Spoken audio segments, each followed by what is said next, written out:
This program contains true stories of rescues. All of the 911 calls you will hear are real. Whenever possible, the actual people involved have helped us reconstruct the events as they happened.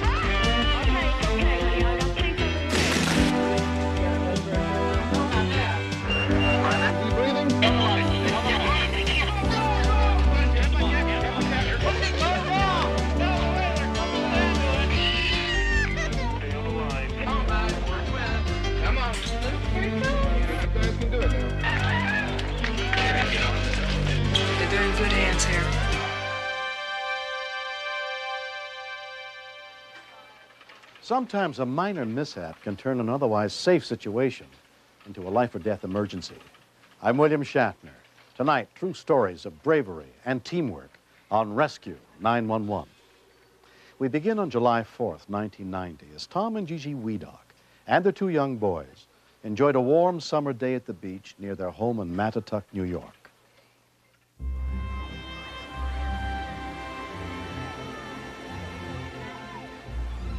We had planned on spending the whole day at the beach. It was very crowded because it was a holiday. It was about 3 o'clock in the afternoon. Danny and Chris and some other friends decided to dig a hole. They had come out of the water, so I was not keeping my eagle eye on them. But I was glancing over to see where they were playing.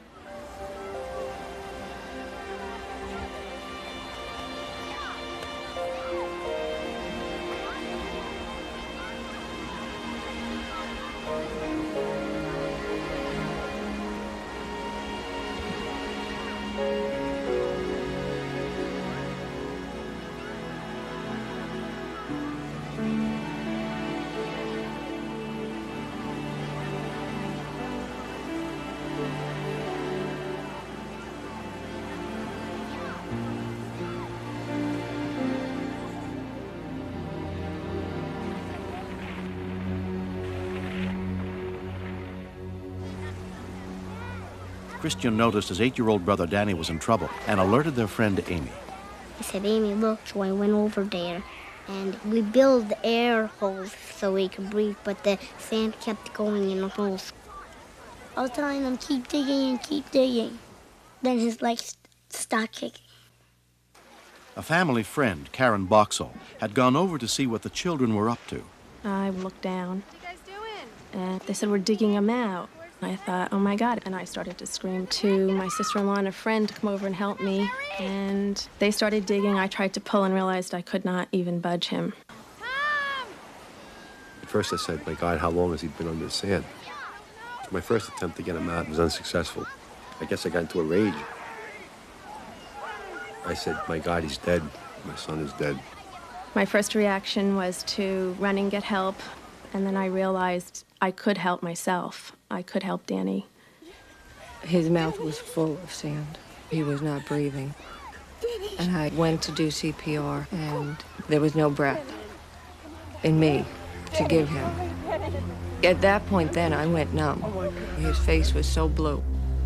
I thought he was gone. I really did. When we continue. He was just barely breathing. It was scary. I thought this little boy was going to die in front of us.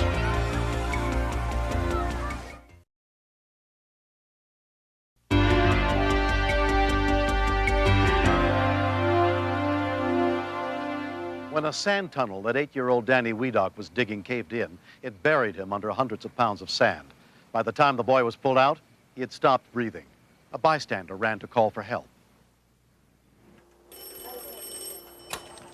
Police and fire emergency, Raina. We have an emergency on the Sigsbee Road beach. What's the problem? Some children were burying a child in the sand. Nobody noticed it. The child is all blue. At a nearby barbecue, volunteer advanced EMT Jerry Diffley was paged to respond to the incident. KBL The call came over as a signal 16, which is an ambulance call. Male youth, unconscious. The call always races through your mind. You know, you think about what you're going to come upon. Daddy, kiss, you got a rescue. Taking yours? Let's go. Bye, Dad. In my mind, I tend to downplay it a little bit. It becomes emotional. At the same time, an ambulance was dispatched from the fire station. I yelled, I can do CPR. And then I saw his heart beating through his chest. Thank goodness she was there. I got a breath in. I got a first breath in, and I remember sort of announcing that to everybody, that there was an airway, that it was not totally clogged with sand. This has got to work. I can't lose him. And then he took a breath on his own. You kind of heard a pop in his chest. His breathing was very irregular and very noisy, and very labored. A policeman and another volunteer EMT had already begun emergency procedures when Jerry arrived and took charge of the scene. When I first got there, we were administering oxygen by forcing air into his lungs. His lung sounds were horrible. You could just hear that there was tons of sand in his lungs. This was an emergency we had never seen before. Most of the area hospitals probably could not handle this. At that point, I realized, and everybody else realized, what a critical patient we had. We're gonna need the helicopter, like now. Okay. We had never used a helicopter before. We needed to get the helicopter here as quickly as possible. Let's go, boys. Back, please. He was just barely breathing. It was scary. I thought this little boy was gonna die in front of us. We worked on him as hard and as frantic as we could. I felt totally helpless. There's no explaining the feeling. How could this happen? Danny was rushed by ambulance to a nearby school where the helicopter was going to land. His father rode up front. I was too far away from him. And I needed to be in the back, but I knew that they had gotten me to the front to keep me away from him. Let's go. 128 over 78. All right, somebody count respirations We for me. didn't have too many more minutes left for this little kid. Come on, Danny. I guess the thought that went through my mind at that point is, had I made the right decision calling for the helicopter? Helicopter here yet? We thought it was still some minutes away. As soon as we got to the school, you could hear the helicopter coming over the trees. And that was the best sight in the world. Stand back out of the way. They brought Danny out, and I walked over and I said, please, let me give him a hug and a kiss.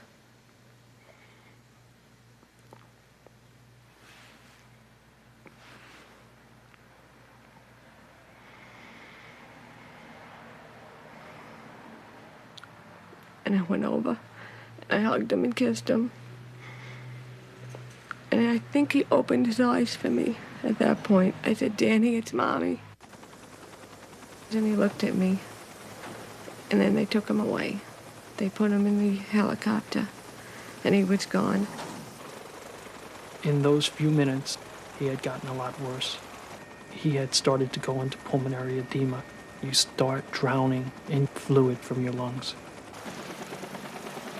I guess I really felt scared at that point, and helpless. It was just me. Just me and Danny. 30 minutes after Danny was pulled out of the sand, he arrived at University Hospital in Stony Brook. Pediatric specialist Dr. Phil Ubell was in charge of the emergency room that day. We proceeded to treat him like a drowning. Sand and fluid in Danny's lungs were cutting off his supply of oxygen. They had to suction it out. Even if he survived, he might have already suffered permanent brain damage. Very good. It was real hard to guess how much sand we got out of his lungs, but it looked to be about 1 to 2 tablespoons of sand.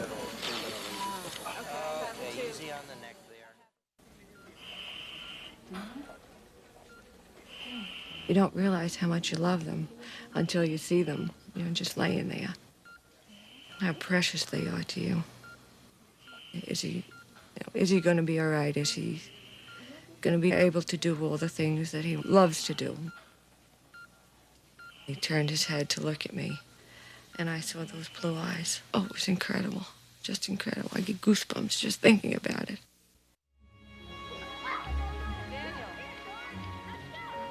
Danny was released from the hospital after only 3 days. He has suffered no brain damage, and the damage to his lungs was minimal. I think my dad is a hero because he pulled me out of the hole. And Karen's a hero because she gave me CPR, and Christian got help, and Amy got help. It's like really fun because when people help you, it's like you should help them when they're in trouble. If you want to dig, don't dig any tunnels. If it's a really deep hole, just don't dig any tunnels in the hole, because what happened to you might happen to me. What happened to me might happen to you. Recently, Danny and his parents had a chance to thank Jerry Diffley and the team of rescuers who helped save their son's life. I think they're fantastic. I don't know how many times I can say thank you or give them hugs. I mean, they cared so much, especially Jerry. I really think it was teamwork. Everybody worked together, and that's why this miracle took place. It's a great feeling to know that all the hard work and the dedication pays off. In an instance like this, it really pays off. And I'd do it again for another 100 years. Next, the right arm was cut to the bone. She was bleeding to death. On her arm right now? Oh, God, please hurry.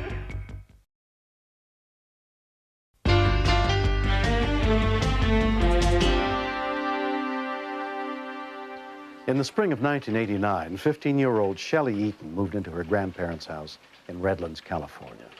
6 months later, on October 24th, a simple accident turned their quiet lives into a nightmare.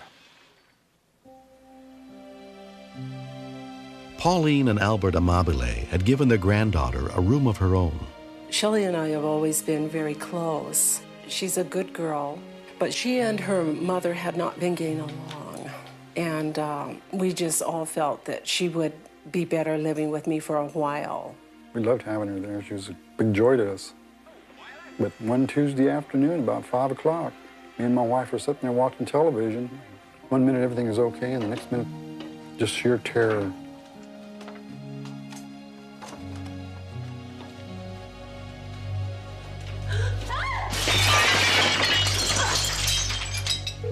The call for help came in at 5:17 p.m. Fire department, I need an ambulance. Please hurry. Debbie Widlam took the call. What's the problem there? My granddaughter has almost cut her arm off. How'd she do that? We're bleeding profusely. How did she do that? I don't know. How old is she? She's 16. She's 16? Okay, what is she doing right now? Where's she at? She's in the kitchen. We have a towel wrapped on it. But you do have a towel wrapped around it? Blood is gushing out of it. She was bleeding to death. The right arm was cut to the bone, and it was cut so severely there was no way you could even hold the arm together. Okay, ma'am, what you need to do is put a clean towel around it and hold direct pressure on it. Lacerated arm, 801. From the nearest fire station, paramedic Rick Linsky and his partner responded. We got the dispatch as a laceration of the arm. We were probably out of the station within 20 seconds. Are you alone with her? No, my husband.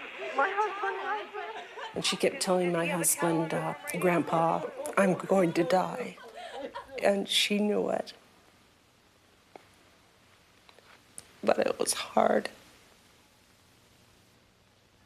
Oh, God, please hurry. The people next door came running over, and they came and they got the towels, and they said, hold a towel, wrapped around her like a tourniquet.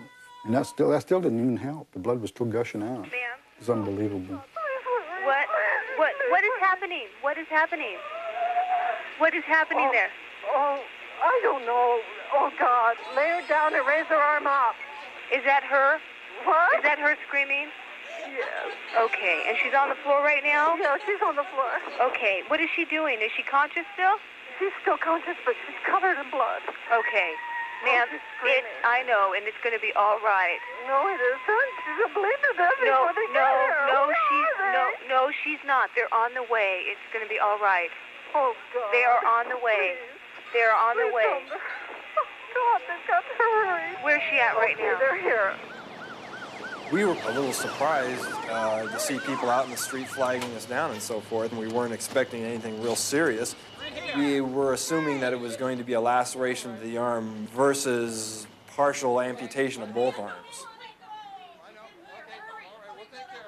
She looked extremely pale. There was a lot of bleeding, a lot of blood coming from both arms, and she was losing it quickly. The cuts were severe. It looked like it went at least through half of the arm, right up to the bone. The bone was exposed through the cut. The obvious priority that we had on that scene was to stop the bleeding in both those arms. We took a roll of Curlex, which is like a gauze, and we took that and put it against the area where the laceration was. And then we took another roll of Curlex and used that to wrap the one that we had in place. We have what we call a trauma score. Certain information we have to give to the hospital so that they can make a determination on which hospital she goes to and what type of treatment she's gonna require. Respiratory rate is 20. Because of the tremendous loss of blood, Shelley was deteriorating rapidly. Without enough fluids, she would go into shock and die. Very good. Sir, could you hang back just a little bit? The biggest fear was losing her, and that was the hardest part, that I knew she was bleeding to death, and I could lose her. At the nearest trauma center, Loma Linda, nurse Patrice Forges was warned to prep for Shelley's arrival. Dr. Ed Hackey was on call. Dr. Hackey, we have a 15-year-old female coming in, was on a chair and fell through a plate glass window. And The beauty of having these patients picked up by the paramedics is you have a few minutes to hear what the paramedics' assessment is on the radio, so you can get everything ready that you're going to need. Shelley's mother, Lori Eaton, her stepdad, Bill, and her brother, Todd, rushed to the hospital. When I first heard, I wanted to be there right away, instantly, and do everything I could for her, to protect her, to help her, to save her. It's just a panic. We arrived at the same time the ambulance did. When they took her out of the ambulance, she was just covered from head to toe in blood. I looked at her and she recognized me right away. She says, "Oh, Mom, my arms hurt so bad. They hurt so bad. This is your worst nightmare come true. Your worst nightmare." I was just so afraid that she might not survive. Me and my wife were in shock. We were scared. We didn't know what to expect. We didn't know if the doctor was going to come in and tell us that she was dead or she lost an arm, or we didn't know what was going on. And the not knowing hurt a lot because I didn't want to lose her. We realized from the paramedic information that she had lost about a quarter to a third of her blood volume, and we felt that she needed to go to the operating room as soon as possible. But the wounds take secondary preference. They could end her life if not dealt with. But also what could end her life even more is not having the blood to perfuse her brain and her heart. She was in our department about a half an hour, and then she was taken to OR. We were going fast. We wheeled her as fast as we could possibly go. And then as soon as we got to the door, they were ready and waiting for her and took her on in.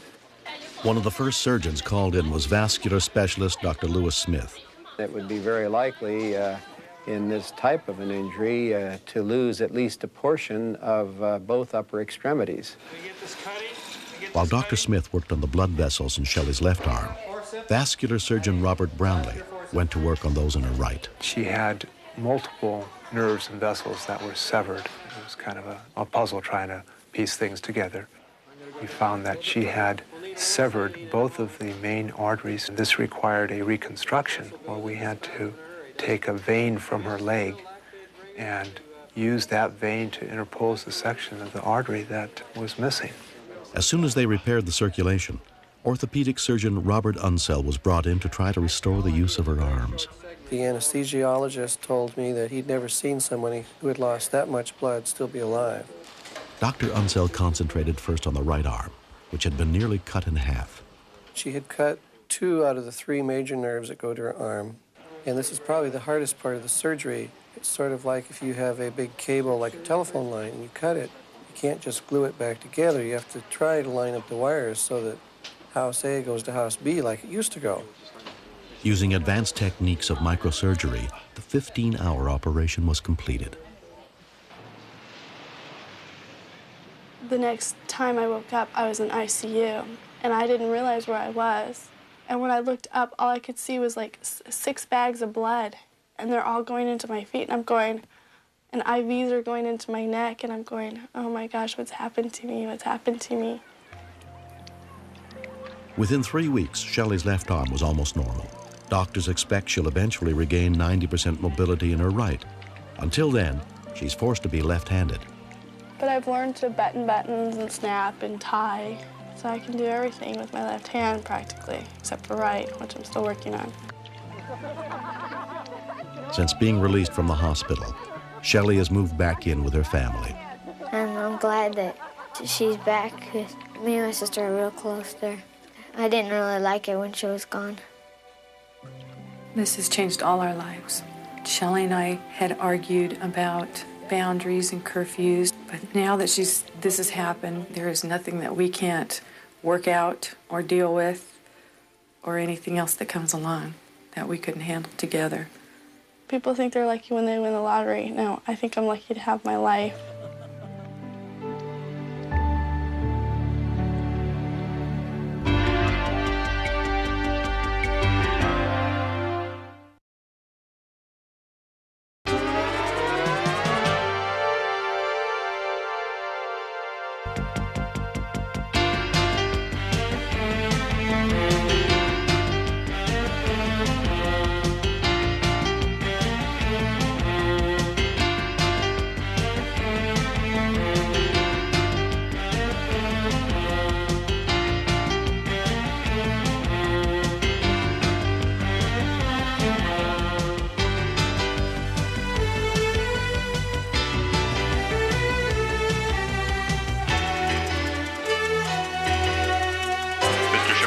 Step out of the car, please.